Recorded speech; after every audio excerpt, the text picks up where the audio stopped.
Hello and welcome to Beaver's Hobby channel. In this video, I am going to revisit my Hobby Mini QQ7 and look at all the upgrades and setup I have done in the past 4 months for drifting. I will also give my final verdict for this car.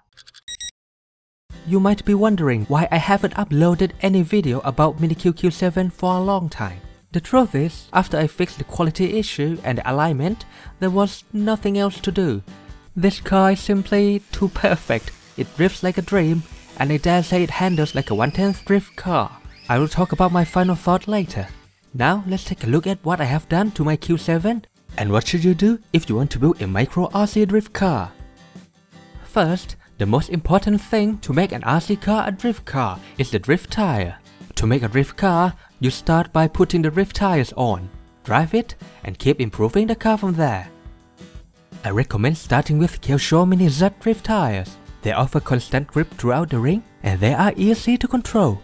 Once you get used to how the car handles, you can look at the other tires to suit the surface and your driving style. But for me, Kyosho tires work very well on every surface that I drive. As for the wheels, you can use any Mini Z all-wheel drive wheels as long as they don't bind with the suspension arms. For Q7, you cannot use wheels that has offset lower than 1. I use Kyosho Mini Z 1.5 offset wheels just to be sure they don't rub against upper and lower arms. Moving on to the steering setup, the next thing you want for drifting is more steering angle. What I did was changing the servo arm to a longer one. I used the arm from WL Toys Servo Saver. But if you can't find it, you can also use the arm from JJRC Q35 Servo as well. It is the same arm. That's basically how you start building a drift car. Drift tires and more steering angle. All the rest, like front one-way, rear solid axle, will help you in many situations. But not everyone likes it. They are all down to your personal preference and how you drive. Let's continue with the setup. I replaced the standard rods for turnbuckles, so I can adjust them more easily. The setup I use at the front is 2 degrees toe out for more aggressive steering, 2 degrees camber for more grip in the corner, and the spring preload up to just touch the spring, so the front isn't too low and scrapes everything on the floor. As for the differential, I use 3 racing front one-way with 28 teeth crown gear. You can see what it does and how to install it in my previous video. At the center, I still use the stock brush motor and 2-in-1 unit. I find this setup very good for drifting. This ESC provides very good low-end power without stuttering or cocking, and it makes drifting very easy. The motor pinion is stock 17 teeth.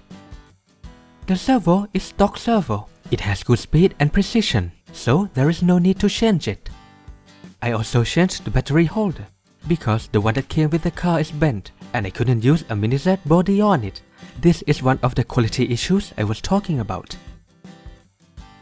Then at the back, I used Hobby CS kit to make it 1.75 CS ratio. The wheelbase is 90mm, so the car is more agile. As for the suspension setup, I have 1 degree toe-in for in-corner stability and so it doesn't kick out of the corner too hard. About the toe changing problem I mentioned in my first review, as it turns out, this is a feature in some cars called dynamic toe and I don't find any problem with this setup, so I leave it as it is. The rear camber is about 0 degree because I like it this way. There is not much explanation I can give you, but I like how the car drifts with 0 rear camber. And the rear spring is stock setup, so the overall spring tension is front soft and rear hard. To adjust the toe and camber, you could use a tool like a camber gauge, but most of them are too big for this scale. You could also use a setup sheet from other car like X-Power MIT. I have the link to download in the description. What I did was looking at the alignment, adjust the turnbuckle and go for a drive to see how it handles. For the camber, I check the dust that the tires picked up and check the tire wear. Then adjust it so the tires have the same wear both left and right.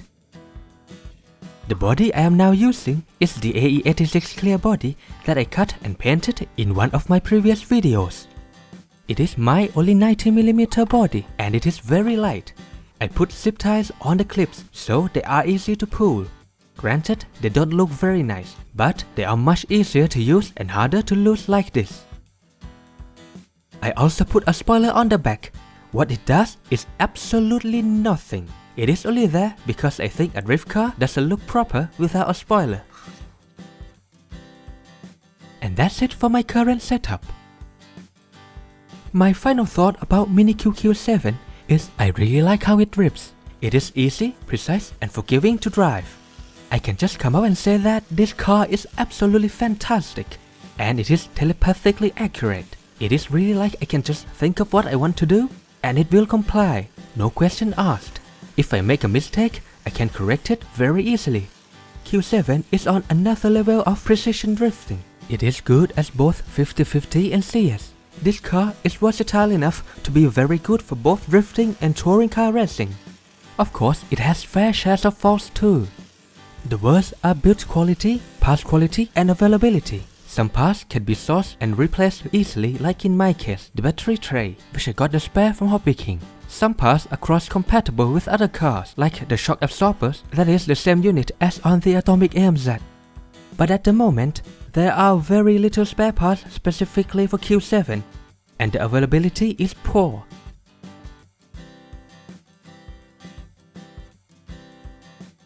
If you break the steering knuckle or suspension arm, you will have to go to some Facebook group and ask if someone has it. The upper suspension arms are really difficult to remove. You will have to use pliers to pull the pin out, and that's not a good way to attach a suspension. One last thing is what I said earlier. You cannot use narrow wheels with zero offset because they will rub against the suspension arms.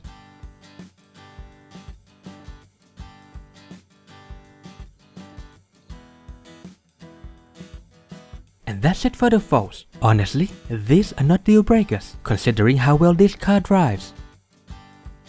This is my final video in this series before I take a break to finish my study. I will still answer the questions either from here in YouTube or from my Facebook page. So, feel free to contact me or leave your comments in my videos. My response might be a bit slow, but I'll try to answer as much as I can. I might upload something or some update from time to time. So please subscribe and hit that bell icon to get notified for new videos or whenever I come back. Thanks for watching and until next time, bye!